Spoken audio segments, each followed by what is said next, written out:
नाजरीन, Delhi high court में businessman Sanjay Kapoor की जायदाद के हवाले से बड़ा इंकशाफ सामने आया है। संजय कपूर की अहलिया प्रिया कपूर ने अदालत को बताया है कि संजय की पहली बीवी करिश्मा कपूर से होने वाले दोनों बच्चे समायरा कपूर और कियान राज कपूर को फैमिली ट्रस्ट से पहले ही 1900 करोड़ रुपए मिल चुके हैं। अदालत इस वक्त उस दरख्वास्त की समाअत कर रही है जो करिश्मा कपूर के दोनों बच्चों ने दायर की है। दरख्वास्त में दावा किया गया है कि संजय कपूर की कुल जायदाद तकरीबन 30,000 करोड़ रुपए की है और वो अपने हिस्से के हकदार हैं। साथ ही इन्होंने संजय की मुबैना वसीयत को भी चैलेंज किया है। अदालत ने प्रिया कपूर को हिदायत दी है कि वो 12 जून यानी संजय की वफात के दिन तक के तमाम दौलत और जायदाद की तफसील अदालत के सामने पेश करें।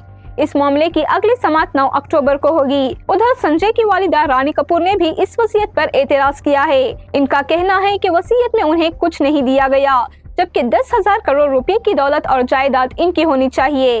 रानी कपूर ने इस सारे अमल को गैर मुनसिफाना करार दिया है।